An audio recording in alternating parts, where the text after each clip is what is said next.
pues... Listo. Cuando quieras. Yo soy María Eugenia Cruz Alarcón, soy representante de la Corporación Mujer Sigue Mis Pasos, que es una organización que está conformada por mujeres víctimas de violencia sexual y pues la mayoría son víctimas de violencia sexual que han vivido la violencia sexual dentro del conflicto armado y fuera de él. Yo soy Ulisa Mantilla Falcón, soy abogada peruana, trabajé en la Comisión de la Verdad y Reconciliación del Perú, he sido consultora de Naciones Unidas en Colombia, soy docente y he trabajado el tema de violencia, justicia transicional y género pues mucho tiempo. Y es un gusto volver a verte. Gracias, Yulisa. Sí, para mí también, pues hemos tenido oportunidad de compartir, conozco mucho el trabajo que has venido haciendo, me parece muy interesante. Nada, chévere que podamos encontrarnos para que hablemos un poco de lo que hemos hecho. Pues nada, ¿qué te cuento? Te cuento algo de mí para que estas cosas nunca las hacemos, ¿no? En nuestras conversaciones siempre nos encontramos para hablar de lo que en ese momento se requiere y nunca hablamos de nosotras, quiénes somos nosotras. Yo nací en el Huila, soy pues lideresa defensora de derechos humanos y me fui a Cartagena. En Cartagena viví parte de mi niñez y pues allí tuve mis hijas, son costeñas. En Cartagena de Cartagena me tocó venirme para Bogotá de manera forzada, soy víctima de desplazamiento forzado. Y pues regresé a Cartagena porque al venir a Bogotá fue muy difícil el cambio cultural con 2 hijas y regreso nuevamente a Cartagena y empiezo a hacer todo un trabajo en favor de la población desplazada. En ese momento se hablaba solo de desplazamiento forzado. Eso fue 2004 el primer desplazamiento y 2007 el segundo desplazamiento. Y allí empiezo a analizar todo lo que estaba pasando con la población desplazada, pues voy en busca de que me atiendan a mí también, porque ya estaba viendo, era comerciante, pero pues mi vida cambia totalmente. Y empiezo a darme cuenta de cómo en Cartagena discriminan, incluso a la población por ser negra, por estar como está vestida. La atención era muy, muy fea, era un trato inhumano. Y yo empiezo a decirle a las personas que están allí, eso no es justo lo que les pasa a ustedes, porque a mí me sacan de una fila donde hay unas personas que incluso habían dormido toda la noche y para esperar que las atendieran un turno. Yo llegué, pues normal en horario de atención, cuando abrieron las oficinas sale una funcionaria y me saca de la fila creyendo que yo estaba en el lugar equivocado por mi color blanquito y porque seguro todavía conservaba ropa un poco organizadita. Y cuando yo le digo, ¿por qué me llamaste si me atendiste? Afortunadamente me había ganado el cariño de la gente que estaba allí y ellos no se molestaron. Entonces son personas también muy nobles, muy humildes, personas que vienen del campo, la gente desplazada es muy humilde, es muy noble. Entonces yo le dije, ¿por qué me sacaste de la fila? Dijo, ¿de dónde vienes? ¿De qué institución vienes? Le dije, no, yo soy una persona desplazada como los que están allá. Bueno, esa funcionaria fue decente, me dijo pues que era muy complicado, tal, pero yo salí de ahí con mucha rabia, quiero decirte, con mucha rabia de ver cómo atendían a las personas, como mujeres con niños en los brazos, amamantando, durmiendo desde la noche anterior para tener un turno, con hambre. Era muy complicado esto. Y allí empezó esta labor de liderazgo y eso me generó amenazas y nuevamente otro desplazamiento. Pues más adelante te cuento un poco más, porque también quiero saber de dónde nace toda esta vocación también por trabajar en favor de... Pues listo, yo como te digo soy abogada y yo te voy a contar, que creo que lo he dicho en algunas conferencias y tal, pero no sé si lo han escuchado. Yo estudiaba Derecho en la Universidad Católica de Lima, una universidad privada, nos iba todo bien y tal, y me iba bien, sacaba buenas notas porque siempre soy muy juiciosita. Y cuando estábamos como ya terminando la carrera, faltaba 1 año o 2, tuvimos la primera clase de impuesto a la renta, ¿no? Que es derecho tributario, que es un tema que yo tenía que llevar. Y era mi profesor, que nunca me olvidé el nombre, que no tiene nada que ver con derechos humanos, se llama Humberto Medrano, el profesor de renta. Entonces empieza a hablar y nos dice, bueno chicos, ustedes ya van a terminar la carrera. Entonces a estas alturas del partido algo les tiene que gustar del derecho. Y si no les gusta, cámbiense de carrera. Porque ustedes no pueden asumir una carrera que no los va a hacer felices. Entonces tienen que encontrar algo que los apasione, porque la pasión es lo que los va a hacer felices. Bueno, yo salí de la clase y tal, y me cuestioné, dije, pues la carrera a mí no me gusta. O sea, tengo buenas notas, me va bien, pero no me apasiona. Y empecé a hacer esa búsqueda, que era lo que a mí realmente me motivaba, me gustaba, y empecé a trabajar en derechos humanos, ¿no? De manera general.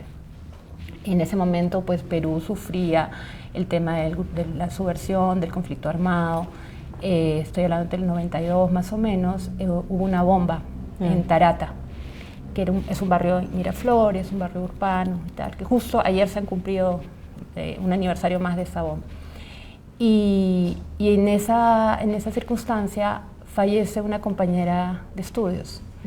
No es que fuéramos súper cercanas, pero justamente porque la vida es así, porque la vida a veces te pone en situaciones y en espacios que tú no sabes cómo. Ese último semestre habíamos compartido siempre yéndonos y viniendo juntos con un amigo que nos lleva en el auto y tal. Entonces, habíamos conversado mucho. Ella se llamaba Cecilia y ella muere con su hermano y su madre en esa bomba. Y no es que nosotros no supiéramos lo que estaba pasando. Creo que nos pasó lo que a mucha gente le pasa, que dice, oye, y creo que fue un cruce de circunstancias, ¿no? Empecé a trabajar en derechos humanos y a partir de esa situación hice mi tesis sobre el tema del genocidio, lo que pasaba con los grupos subversivos, los derechos humanos. Pasé el tiempo fascinada por el tema y pues yo hacía investigación en la universidad y el BID, que es el Banco Interamericano de Desarrollo, forma una delegación de mujeres para ir a China, a Beijing. Y entonces mandan aplicaciones y tal y pues me seleccionan. Entonces yo voy a Beijing y ahí como que entiendo todo, porque yo no tenía la trayectoria de las feministas, ni conocía tanto. Encontré mujeres colombianas, pero encontré en ese momento en Beijing, era como un espacio donde los estados discutían la plataforma, la declaración de Beijing, y un espacio paralelo como tiendas donde estaban todas las organizaciones. Entonces tú tenías una tienda de las mujeres víctimas de violencia, de las lesbianas, de las mujeres víctimas de mutilación genital, y veías a todo el mundo en unos espacios tal que eso a mí me cambió la vida. Claro. Volví a Perú, empecé el diploma de estudios de género y me acordé de ese tema que te digo de la pasión, ¿no? Y empecé a trabajar en estos temas. Y yo escuchaba ahorita de todo lo que me contaste una palabra que me queda como sonando, ¿no? Cuando tú dijiste, me dio mucha rabia. Y yo creo que la rabia, también a mí me da mucha rabia ver situaciones de discriminación. El ámbito jurídico es muy machista, ver cómo en clases a veces una pues estudia mucho, pero el profesor prefería a estos estudiantes hombres que iba a llevar a su estudio, porque se cruzaban también las discriminaciones, ¿no? El tema racial, el tema de origen, el tema de género y tal.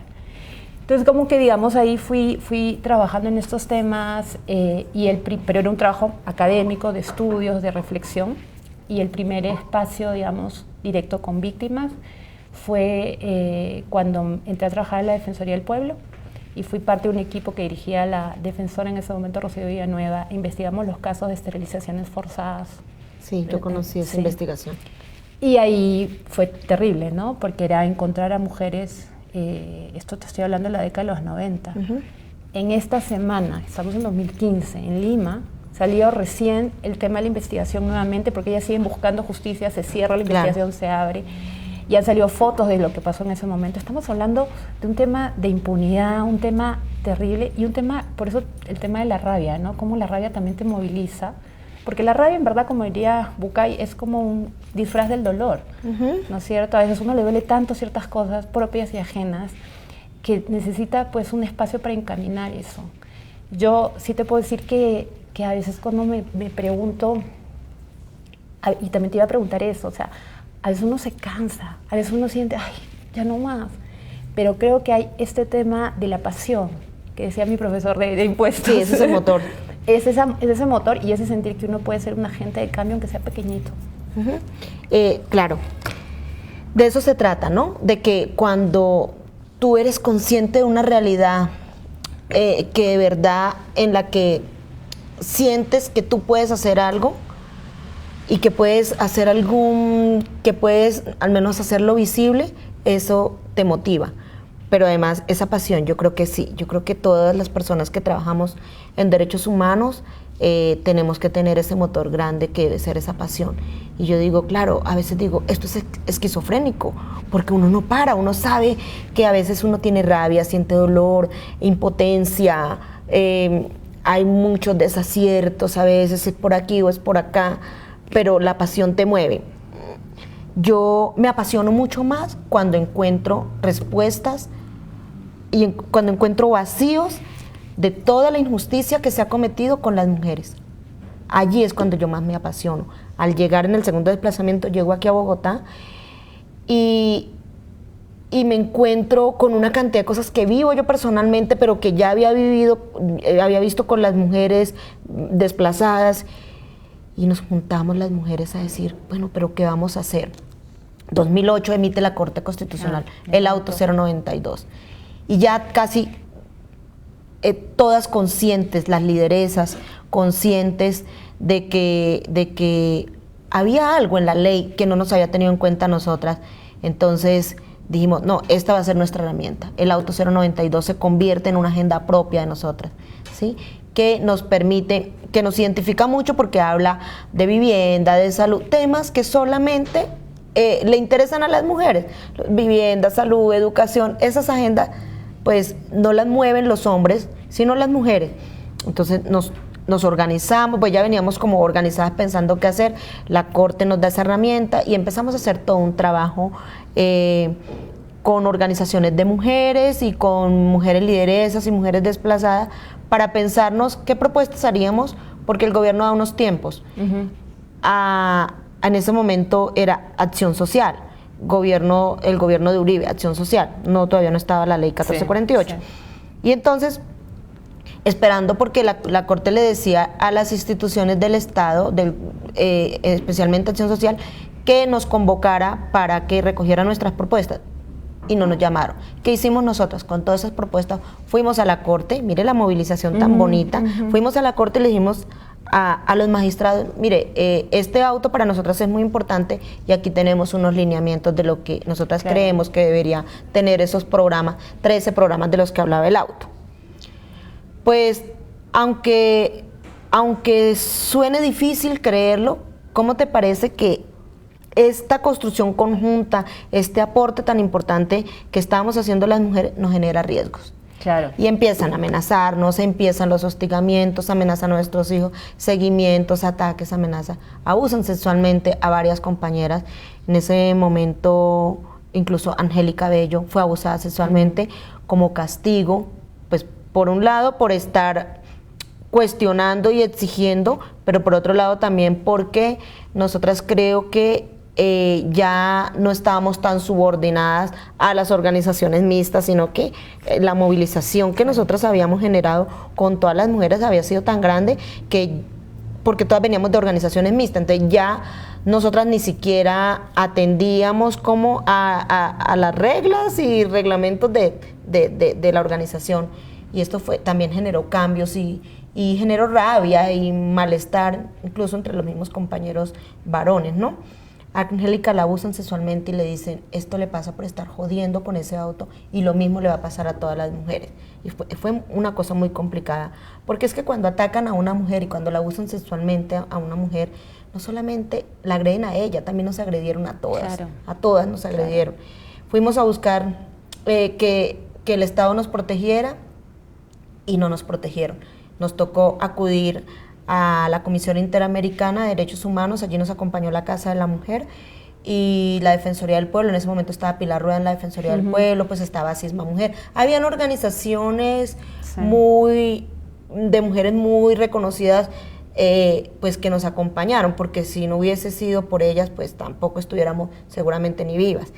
Y es así como la Comisión Interamericana emite unas medidas cautelares a favor de nosotras. Actualmente yo tengo medidas cautelares de la Comisión Interamericana, pero Angélica decide hablar de la violencia sexual públicamente, hablarla públicamente y denunciarla. Esto, lo que sucede con esto es que muchas mujeres que lo habíamos vivido empezamos también a hablarlo y a buscar a Angélica. Angélica sigue siendo amenazada, amenazan a Pilar Rueda, que estaba acompañándola de manera muy fuerte en la Defensoría, y la llevan a otras regiones y empieza a trabajar Angélica todo este tema y se da cuenta que el tema de la violencia sexual no era un caso aislado, era una cosa muy complicada, era un tema muy complejo y por eso hoy en día nuestra organización trabaja el tema de violencia sexual. Sí. Hemos logrado ya que 700 mujeres y menores de edad denuncien la violencia sexual. Hemos podido hacer análisis para entender qué es lo que ha ocurrido con la violencia sexual. La violencia sexual no nace en el conflicto armado, no, claro, se exacerba porque son hombres armados, claro, quienes las ejercen y porque allí hay también una estrategia para beneficio de ellos, sí, pero muchas de las mujeres que han vivido violencia sexual la han vivido incluso en la casa. Sí. Tú sabes que, perdón que te interrumpa, yo estuve aquí en Colombia cuando salió el auto, entonces era consultora y el auto 92, y a mí me maravilló ese cambio que se dio, digamos, primero el contenido del auto, que es súper extenso, que da todas las disposiciones, y ese cambio y esa organización que ya venía de las mujeres, cómo se empieza a consolidar en la mesa de seguimiento, sí, ¿no? Yo tuve ocasión de participar en la mesa de seguimiento, ver cómo las organizaciones hablaban, discutían, planteaban, y hay dos cosas ahí que me llaman la atención de Colombia. Es el tema de la Corte Constitucional, de cómo esta sentencia de un país que tiene esta situación de conflicto y tal, pero tiene estas sentencias de la Corte y ese seguimiento a las sentencias, y son herramientas. Entonces, claro, a mí, como abogada, me reconcilia también un poco con el derecho de saber que con todas las limitaciones, una sentencia de este tipo es una herramienta de lucha. Y un segundo elemento que me parece importante, que tú lo has mencionado un poco en lo que vienes diciendo y que yo lo vengo reflexionando hace mucho, es el tema de la justicia. Es el tema del proceso judicial. ¿Por qué las víctimas, las mujeres en este caso de violencia sexual, siguen recurriendo a la justicia como proceso judicial, a pesar de que es difícil, que ya no se puede probar, de que es doloroso y tal? Y es este tema de poder entender que el proceso judicial es un medio también, puede ser un medio de dignificación, es un medio de reconocimiento, es un medio que el Estado, a través del derecho, le dice a las víctimas, mire, esto está mal, ¿no es cierto? Yo tengo ocasión, bueno, trabajé luego en la Comisión de la Verdad, como decía al principio, y se inician los procesos, a los cuales he acompañado a algunos ahora en Perú. Son víctimas de hace muchísimo tiempo, quechohablantes, muy pobres, y siguen en el proceso y siguen luchando por esto. Y a veces uno se pregunta, ¿y por qué? O sea, a lo mejor las sentencias hasta pierden el caso y tal. Y yo creo que tiene que ver con este tema de reconocimiento, ¿no? O sea, esto que me pasó no fue mi culpa y está mal. Y lo que tú dices de la violencia sexual, efectivamente, hay una continuidad. Que cambien los actores es un tema. Y esa continuidad es muy problemática porque se empieza a normalizar. Es decir, tenemos un gobierno de dictadura y entonces hay desapariciones forzadas, ¿no? Como el caso del Cono Sur, Argentina y tal. Se acaba la dictadura, viene la democracia y ya las desapariciones no están. Pero con la violencia sexual no es así. Hay violencia sexual en la dictadura, en la democracia, en la paz, en la guerra. O sea, hay violencia sexual que tiene que ver con esta violencia masiva de los actores armados, pero hay violencia sexual en el Transmilenio, en la esquina, en el acoso callejero. Y las mujeres, y eso sería importante entenderlo, y que la sociedad y que los hombres lo entiendan, las mujeres organizamos nuestra vida y nuestras decisiones muchas veces en función al miedo a la violencia. Yo lo vi a la vez pasada con unos estudiantes, ¿no? Vamos a pensar que, no sé, te toca, acá está tu casa y tú estás acá al paradero del bus, pero en el medio hay una tienda, digamos, ¿no? Una bodeguita, con 3 tipos afuera tomando cerveza. Yo le preguntaba a mis estudiantes mujeres y a los hombres, ¿no? ¿Ustedes qué hacen? Los hombres dicen, no, pues yo paso. Y las mujeres, no, yo me doy la vuelta por aquí, me doy la vuelta por acá, ¿no? Entonces, decisiones tan simples como ejercer el derecho a movilizarte en una ciudad están determinadas por el miedo a la violencia. Si creo, y lo hablo desde el derecho, si las facultades de derecho, así como nos obligan a llevar tributario laboral, obligaran a los abogados y abogadas a llevar género, a empezar a hablar de lo que son los derechos de las mujeres, se ahorrarían tantas circunstancias, se ahorraría tanto tiempo, no tendrían que estar las organizaciones, que es muy valioso lo que hace, pero no tendrían que estar dando la vida literalmente y los cuerpos para obtener justicia. Cuando tú me cuentas lo de Angélica y que es un caso más dentro de todo lo que pasa, estás buscando justicia y en castigo a esa búsqueda a la cual tienes derecho, te violan. O sea, la violación sexual viene a ser una herramienta de guerra, una herramienta de castigo, una herramienta permanente, porque además, a diferencia de otras violaciones de derechos humanos, con consecuencia de la violación sexual puede haber embarazos y puede haber niños y niñas que nacen. Claro. Es que es muy complejo. Y eso cambia, y a mí sí me parece importante, sobre todo en este proceso que atraviesa Colombia, donde hay este acuerdo para la Comisión de la Convivencia y tal, empezar a hacerse esas preguntas.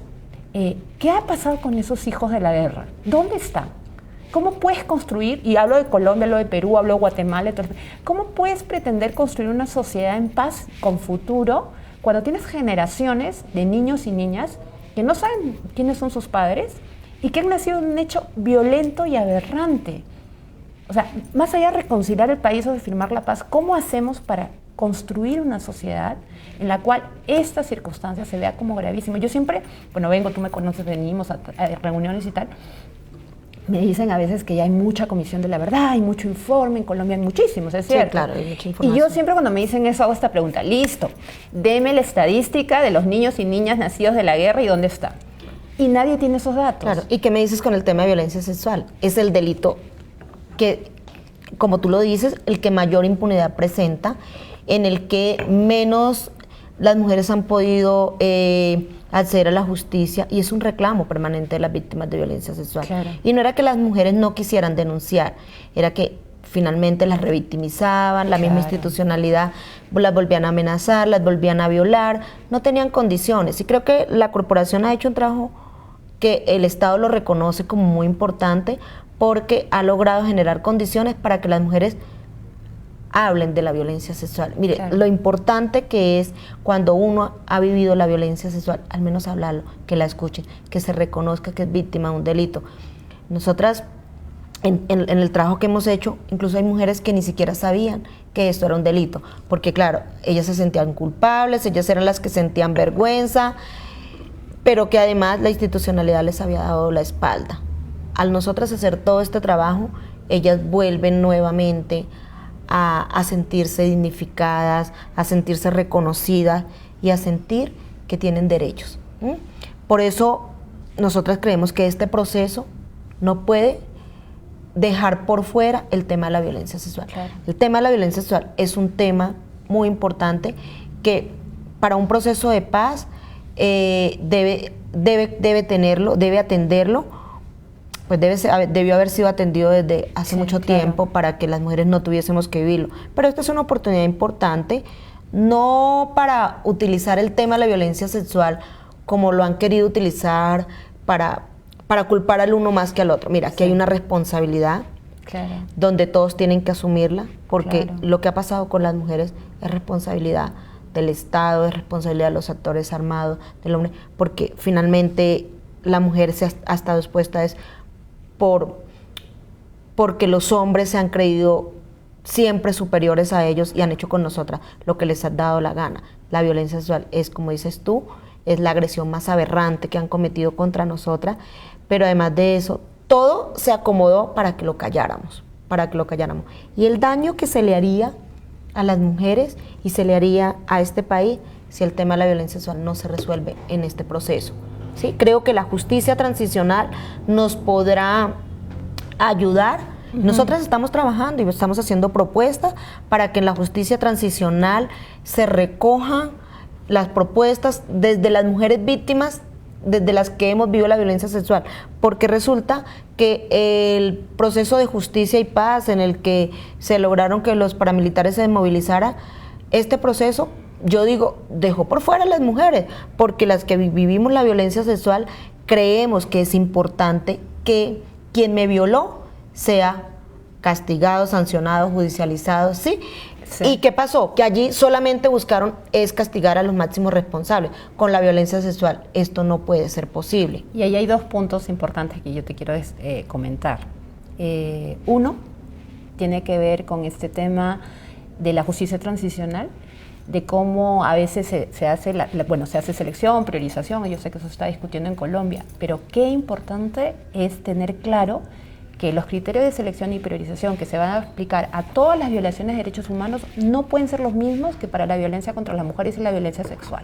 Porque la violencia sexual es lo más difícil de probar, es lo más difícil de encontrar testimonios y tal. Entonces, si yo, por ejemplo, tengo un criterio, los crímenes más conocidos o menos conocidos, la violencia sexual se puede quedar por fuera. O sea, y quienes trabajamos en eso quizás tenemos clarísima la alerta y la alarma sobre este tema, pero la demás gente no necesariamente. Y yo digo, si está ya por fuera, porque la gente dice no, que la selección va a propiciar la impunidad, yo no sé, puede ser, pero la violencia sexual ya está en impunidad. O sea, no es que le va a ya está en impunidad. Está fuera la violencia sexual de los códigos, está fuera, digamos, de la capacitación, está fuera el tema de las pruebas. Entonces, ¿qué garantiza que va a estar dentro del proceso de justicia transicional? Por un lado, la lucha de ustedes, pero tiene que haber desde los negociadores, de la gente que va a administrar este tema de justicia transicional, esa conciencia y sobre todo esa conciencia de que esto es un crimen, de que no le hacen un favor a pobres las mujeres, están sufriendo. No, esto es un crimen que debe horrorizarnos. Y lo segundo, que tú has dicho que a mí, mira, pues obviamente tú tienes toda esta experiencia mucho más valiosa que la que yo pueda tener, pero he tenido ocasión de hablar con víctimas en diferentes partes y es lo mismo lo que tú dices, en el sentido de si al menos pudiéramos hablar, como ese tema de la palabra, que a mí me fascina, yo soy una lingüista frustrada, porque a veces se piensa, y lo leía por algún lado hace poco y lo usaba también, que, y es verdad, ¿no? A veces la gente piensa que lo que no se nombra no existe, porque la palabra tiene este valor importantísimo, es el uso de los términos, y tiene un rol sanador. Sí. O sea, la persona que puede verbalizar y no decir, ay, me siento tan horrible, tan sucia por lo que pasó y no sé qué, sino que pueda dar también el siguiente paso de qué fue lo que pasó, cómo pasó, por qué pasó. Por eso es tan importante el tema de los testimonios, de los procesos. ¿Por qué los perpetradores aceptan todo menos violencia sexual? ¿Qué es lo que está pasando? Pero sobre todo me quiero centrar en las mujeres, ¿no? En ese tema de quiero expresar esto. O sea, los lugares de memoria, los testimonios, las comisiones de la verdad son lugares en los cuales uno se para y dice, esto que me pasó no era mi culpa y esto no está bien. Y acá hay una responsabilidad de todo el mundo. ¿Ustedes en Perú trataron ese tema? ¿Lo abordaron? Nosotros tratamos esto en la Comisión de la Verdad. En el informe final hay un capítulo sobre violencia sexual en el conflicto armado. Fue una labor muy difícil. Tenemos que pasar todo el día.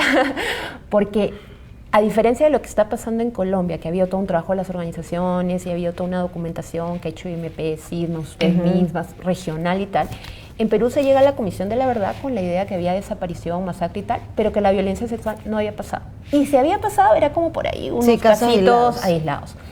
Pero nosotros veníamos en la línea de género donde yo trabajaba con esta idea de decir, si ha pasado en Yugoslavia, si ha pasado, ¿por qué no puede haber pasado en Perú? Vamos a averiguar. Y las comisiones de la verdad previas a la peruana, solo la guatemalteca y la sudafricana habían tratado el tema. Entonces, todas las demás, que eran más de 20, nada de violencia sexual. Entonces, era muy difícil. Pero encontramos indicios, empezamos a trabajar metodologías, utilizamos, cuando hay poco, pues se usa todo, ¿no? Pero en todas estas experiencias que tú conoces, bueno, el abordaje, pero también la historia de cómo sucedió la violencia sexual, me imagino que es distinta, ¿no? Porque tengo entendido que en otras partes... Es diferente, pero sabes que hay un elemento común, que tú lo has mencionado por algún lado de lo que hemos conversado, hay un elemento común de desvalorización. Sí. O sea, Rocío Silva Santisteban, que es la ex coordinadora de Derechos Humanos, que es una poetisa peruana, trabaja mucho este tema de la basurización del otro. O sea, tú para cometer estas aberraciones de violaciones de derechos humanos, tú al otro o a la otra no la puedes considerar al mismo nivel tuyo. Tú las tienes que basurizar, si cabe el término. Tú las tienes que considerar menos que tú. O sea, tú no vas a agredir a una persona que le reconoces valores, importancia, al mismo nivel tuyo. Y la violencia sexual es eso. Una relación abusiva de ese poder, ella pero merece un castigo, desproporcionada. ella merece esto, mire, y es una humillación para ella y para el marido y para la población. Es muy complejo. Y yo no quiero ser, digamos, pesimista, porque si uno es pesimista en esto, apague y vámonos, como dicen ustedes. Pero sí creo que tiene que haber una reflexión con los hombres, de esa formación de los hombres. O sea, esa es la socialización. Entonces, a los hombres, el hombre tiene que ser el super galán y sale con muchas y tiene que mantener la casa y cuidado, papito, que llore porque usted no es niña. Entonces, formamos masculinidades en nuestras sociedades con un hombre que tiene que ser duro, malo, cruento, etcétera, que se va a la guerra. ¿Y qué es lo que pasa con...? ¿Cuáles son las consecuencias? Es para la sociedad y es para esas mujeres. Claro que sí, claro que sí. Mire, yo creo que nosotros estamos viviendo un momento muy importante. Este proceso de paz nos ha costado mucho porque las víctimas bueno, yo pude ir a La Habana y hablar del tema de violencia de género, hice parte de la primera delegación, y las víctimas estamos dispuestas a contar lo que ha pasado, pero que este dolor que causó la guerra no lo tengan que vivir otras personas. Claro. Que la violencia sexual de verdad no vuelva a ser cometida por ninguna otra persona, ni actor armado, ni agentes del Estado, ni fuerza pública, ni por profesores en el colegio, ni por el papá, ni por el tío. Que desaparezca la violencia sexual de la vida de las mujeres, porque el daño que se hace es un daño que yo creo que es un daño irreparable, porque las afectaciones emocionales, y más cuando lo hemos tenido que callar por tantos años, es muy complicado. Creo que esto es una oportunidad para nosotras. Seguramente hay muchos temas en los que se van avanzando y en los que creemos que también son importantes para las mujeres. Pero en el caso de la corporación, a la corporación le interesa mucho, le interesa muchísimo que se trabaje este tema, que se aporte, que se reconozca, y participar de manera activa en todo el proceso de paz, no solamente en la justicia transicional, claro, que es allí el centro, claro, ¿no? El centro es lo que nos convoca, el tema de la justicia transicional, por lo que ya hemos dicho, de la impunidad, de todo el tiempo en el que nos hemos callado, pero también para que esto no se vuelva a repetir, porque mire lo que ha pasado con Justicia y Paz. Los paramilitares siguen en la región, que son las mismas Bacrín, las Águilas Negras, los Úsuga, los no sé qué, siguen abusando sexualmente de las mujeres, y esto se sigue repitiendo. ¿Por qué? Porque, claro, seguramente el jefe máximo de ese grupo paramilitar tuvo que ver con la violencia sexual, pero quien violó directamente a la mujer sigue allá en la región abusándola sexualmente. Y fíjate que lo que tú hablas, estaba pensando un poco en este tema de la socialización, de la violencia, más allá del conflicto, ¿no? Es cómo a las mujeres nos crían para protegernos de la violación. Sí. O sea, nos dice, ay, cuidado, ¿a qué hora sale? Cuidado esa ropa, no se ponga ese escote, ese niño, cuidado. Pero a los hombres no los crían para no violar. Sí. O sea, no es que se sientan con el, mire, hijito, le voy a explicar, usted ahí en la calle, a esa niña no le puede coger, no le puede hacer esto, no le puede hacer lo otro, no le puede decir porque eso es mal, porque eso es violencia. Fíjate, entonces desde chiquitas nos forman para ese cuidadito de nosotras cómo tenemos que ser. Y el otro tema, un poco relacionado y tal, pero yo te escucho a ti y me haces acordar a tantas mujeres valiosas y valientes que he conocido aquí en Colombia. Y te quiero contar, hace tiempo pues yo era parte de un diplomado de género y justicia transicional que hacía UNIFEM, entonces, que son mujeres. Entonces teníamos alumnas que fue una experiencia muy interesante que se hizo acá y en varias regiones, porque teníamos estudiantes que eran magistrados, fiscales, abogados, activistas y víctimas.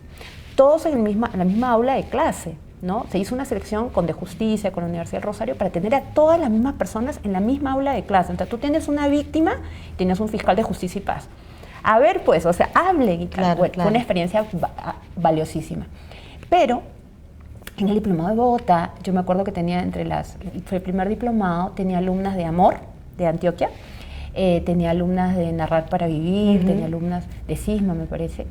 Y un día, las mujeres de Amor empezaron a hablar de todo ese trabajo psicosocial que ellas han empezado a hacer, pero desde el dolor, desde la realidad. No es que ellas habían estudiado, sino habían aprendido a través de todo el trabajo con las víctimas a hacer este tema, la abrazoterapia, de abrazarse y tal. Y yo las escuchaba maravilladas. Y escuchaba las de Narrar para Vivir, a Mayerlis, a Aura.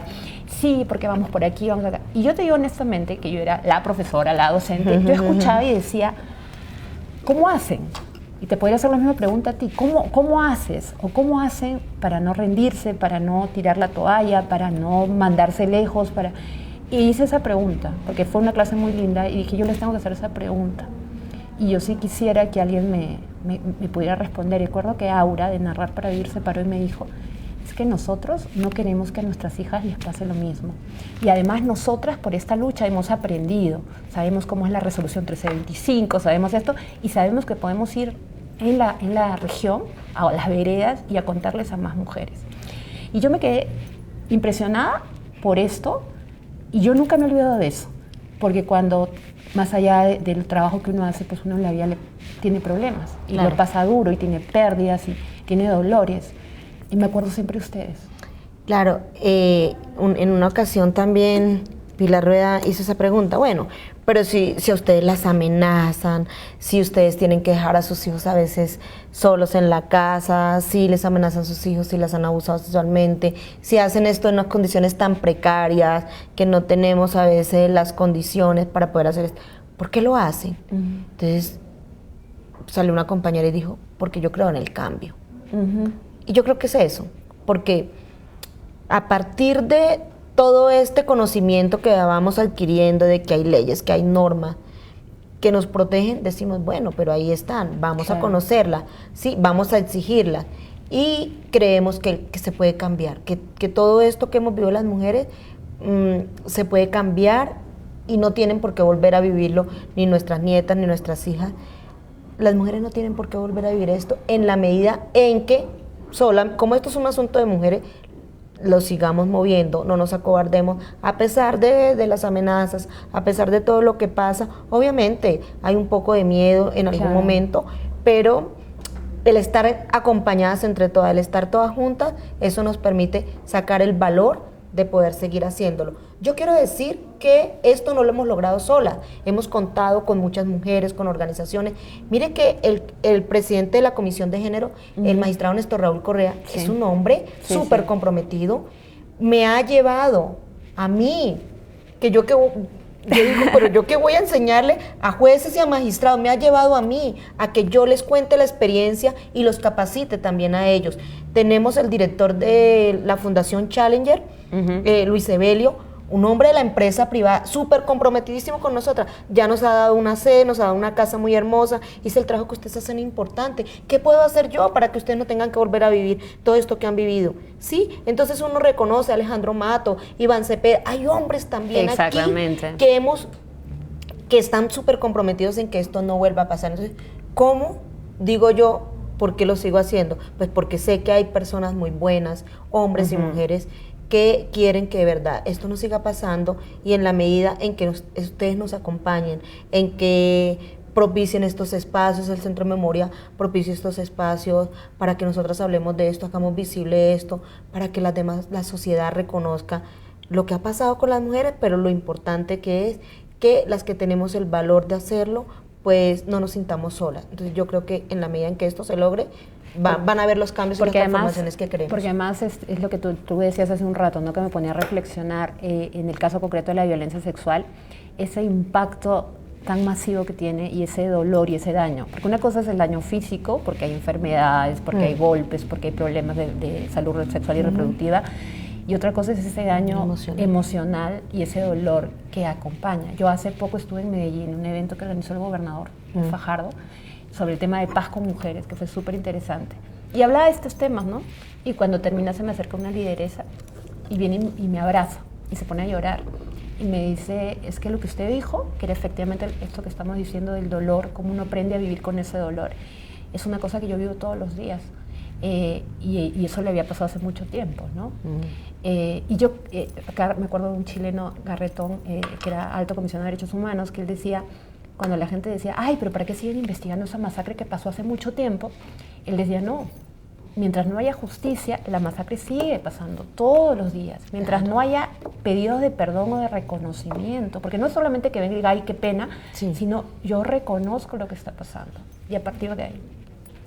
Sí, yo creo que eso es importante, ¿no? Que se reconozca lo que ha pasado, más allá de que nosotras... Claro que tienen que haber sanciones, sí, claro que esto tiene que ser resuelto, pero más allá de nosotras estar pidiendo cadena perpetua, no sé qué, no, nosotras creemos que esto es un problema que se debe atender, pues primero, que se reconozca, ¿no?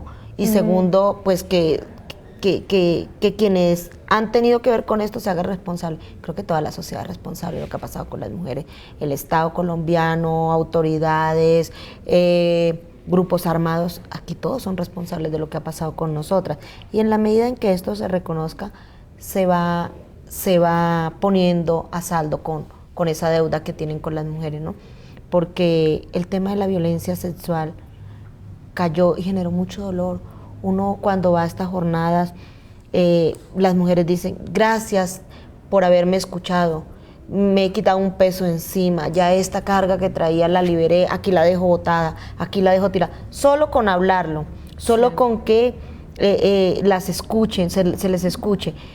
Yo creo que aquí también las instancias que tienen que ver con la justicia, la fiscalía, las otras instancias que han tenido que ver, las comisarías, todos estos que han tenido que ver con la justicia para las mujeres, que han atendido a las mujeres, también tienen que pedir perdón, porque las callaron, las revictimizaron, las culparon, las estigmatizaron, las pusieron en riesgo, cuando ellas fueron a hablarlo y no les dieron el trato que se merecía. Por eso creemos que para que esto se resuelva debe ser atendido de manera estructural.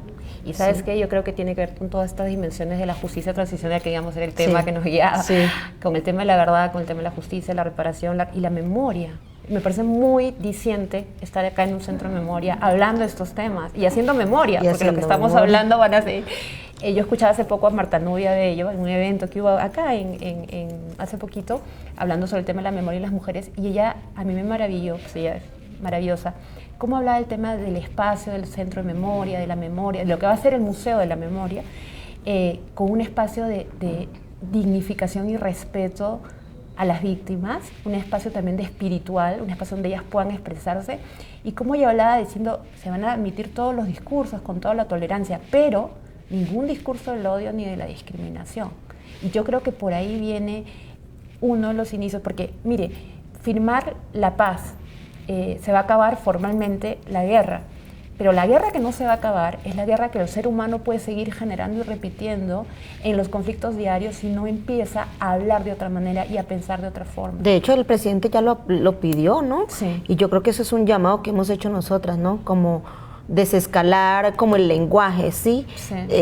Creo que eso es lo que ha generado y ha sembrado más odio, porque en la medida en que contemos la memoria,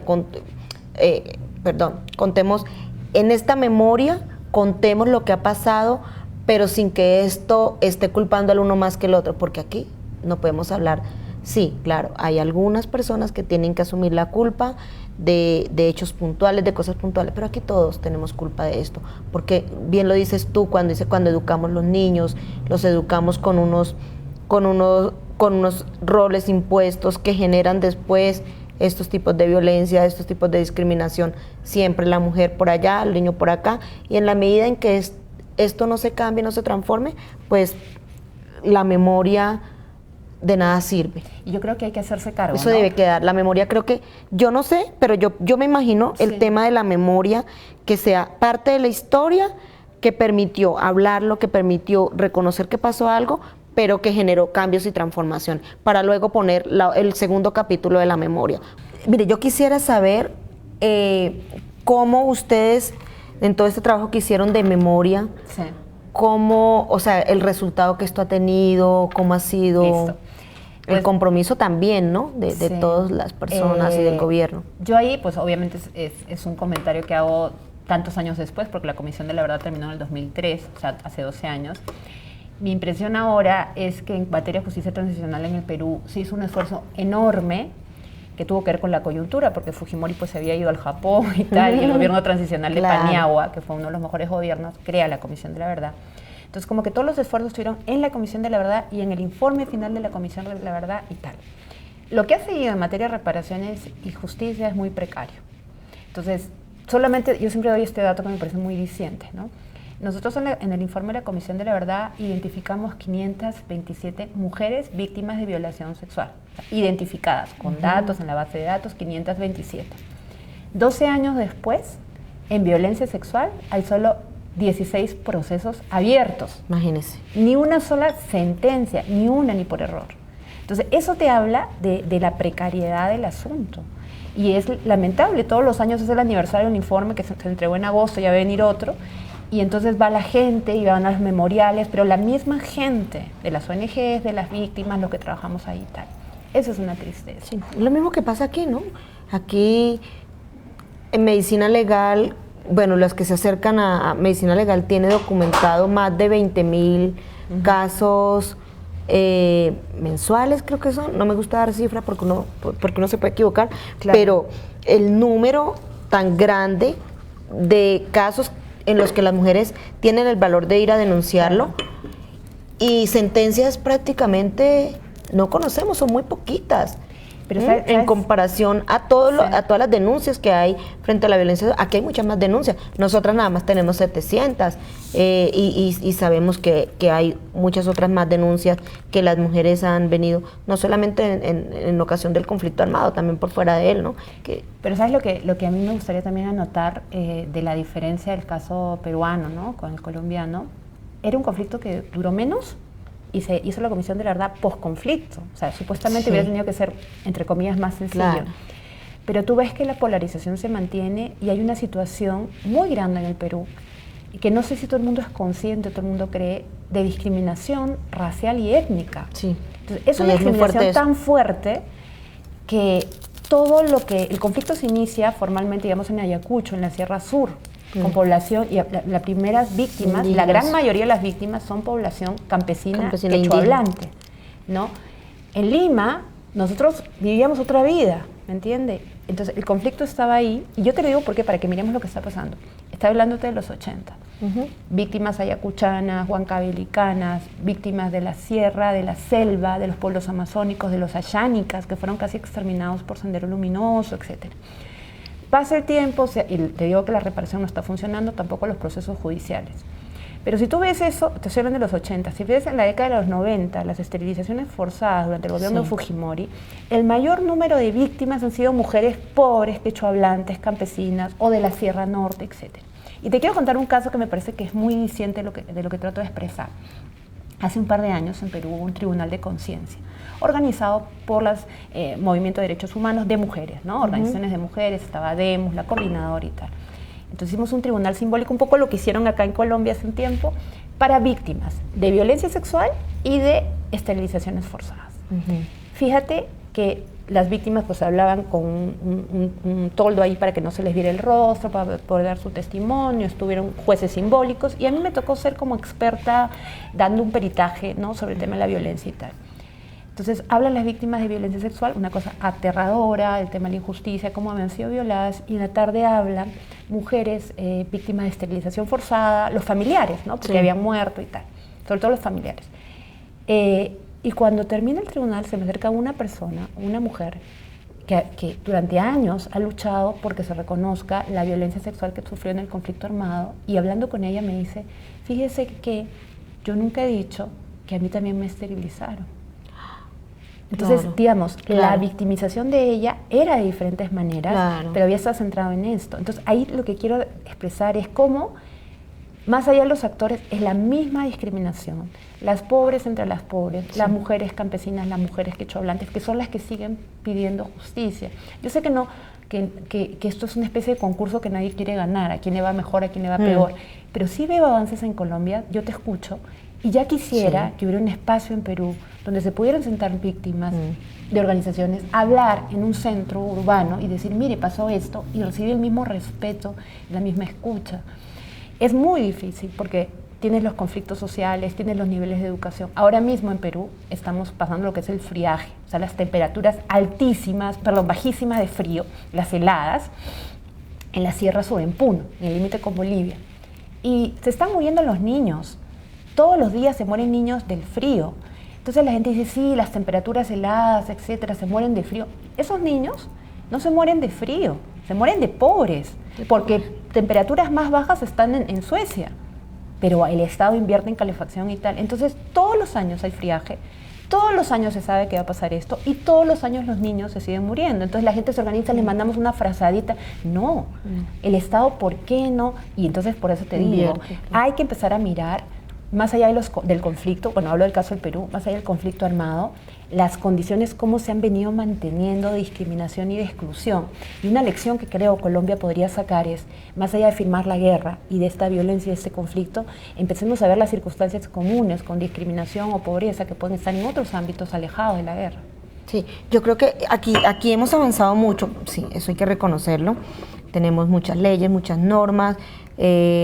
Bueno, este gobierno ha sido un poco más respetuoso con las víctimas, pues porque con el gobierno Uribe no podíamos ni hablar, no creas, era una cosa muy complicada.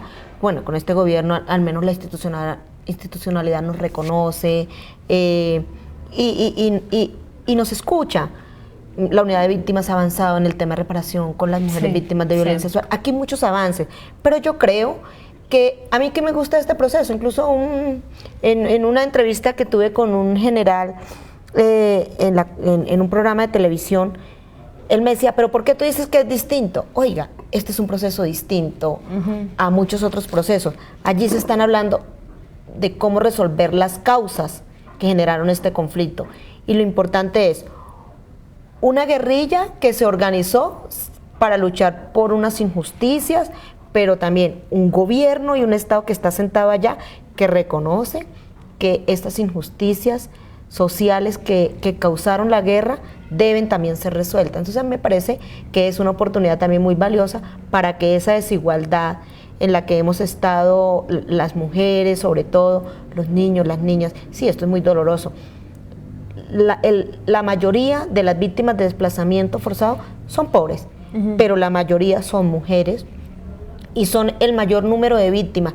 ¿Por qué? Porque son las que los hijos se van para la guerra, porque son a las que les han asesinado a sus hijos, porque son las que finalmente han quedado resistiendo o han tenido que desplazarse para salvar a sus hijos, y son las que han sido abusadas sexualmente en la casa y después en el medio de esta guerra han quedado también como víctimas de violencia sexual. Que son las mujeres y las más pobres. Lo que escuchándote hace un tiempo pues reflexionando sobre este tema, porque muchas veces uno escucha estos discursos que son bien intencionados, ¿no? Hay que reconocer, sí, las mujeres tienen que estar de parte del Estado, de parte de los hombres, no sé, las mujeres tienen que estar en la paz porque tienen que estar en la guerra, y eso es cierto, ese es el principio y listo, hay que aceptarlo tipo dogma.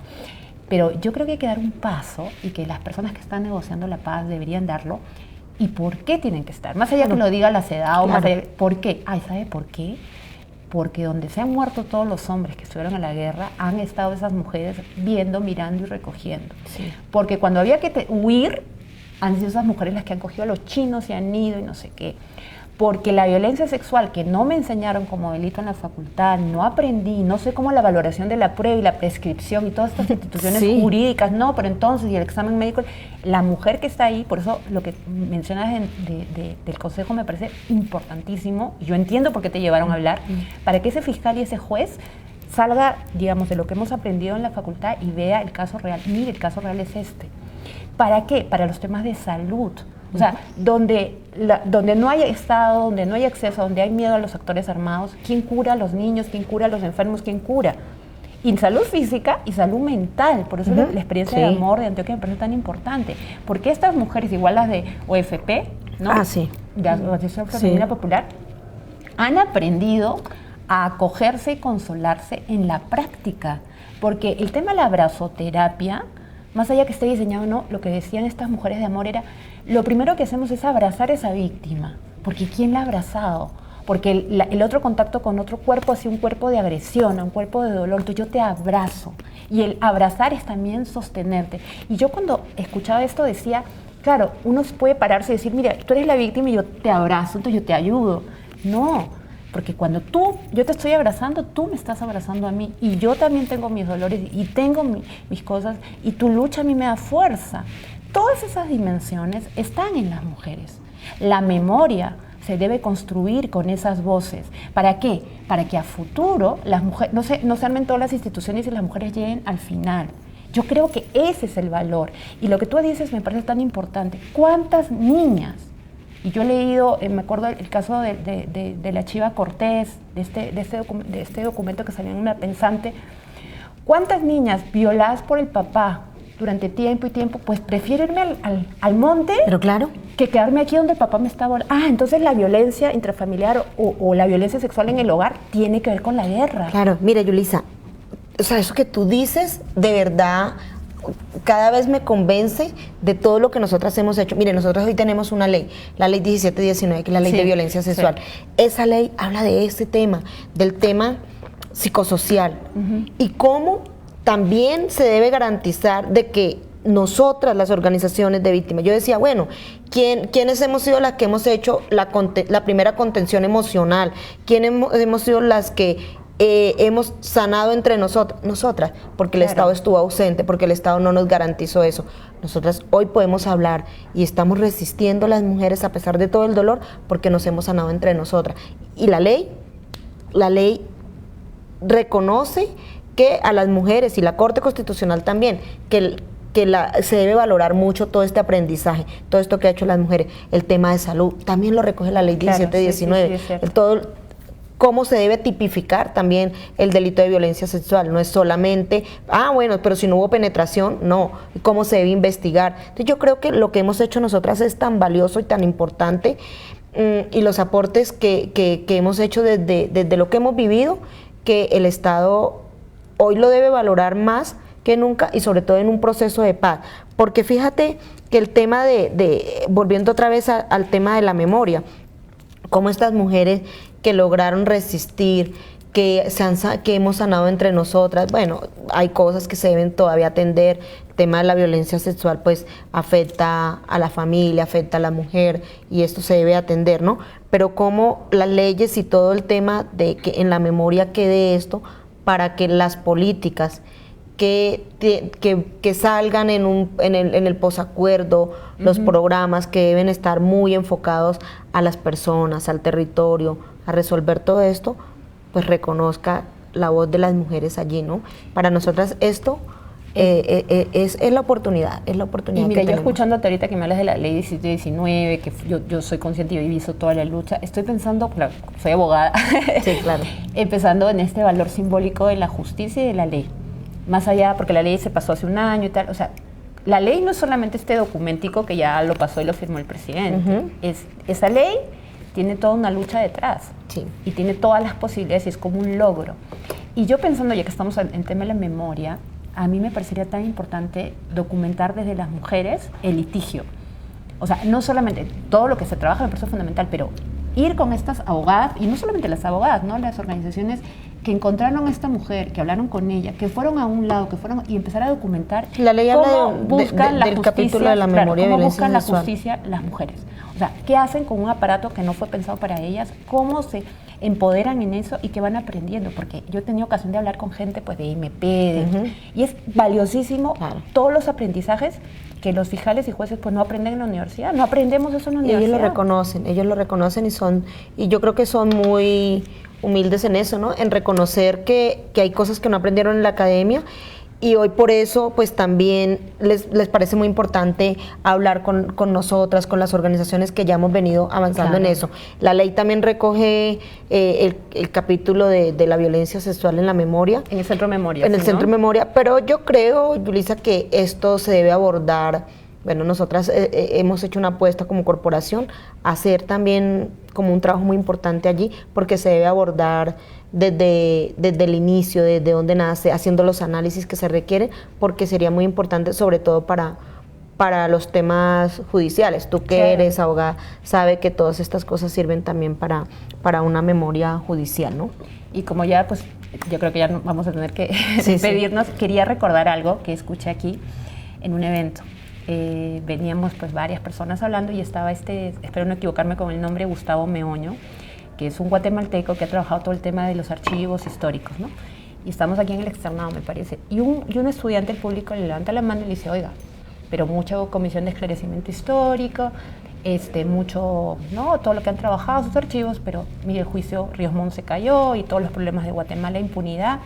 Y le dice, ¿usted no cree que esto ya perdió sentido? En Guatemala ya perdió sentido. Y Gustavo dijo una cosa que siempre repito, dijo, yo no puedo decir que esta lucha perdió sentido, porque si yo digo eso, mi propia vida pierde sentido. Claro, total. Y yo creo que hemos encontrado, desde los diferentes ámbitos en los cuales nos seguimos encontrando, este sentido, y lo que decía este profesor que te contaba, esta pasión que tiene que ver con el sentido de la vida y que tiene que ver finalmente con la felicidad, que es lo que todos y todas pues queremos. Sí, yo creo que nos juntamos justamente para eso, ¿no? Para buscar ese sentido, y no es una utopía, yo creo que es la realidad que nos convoca, ¿no?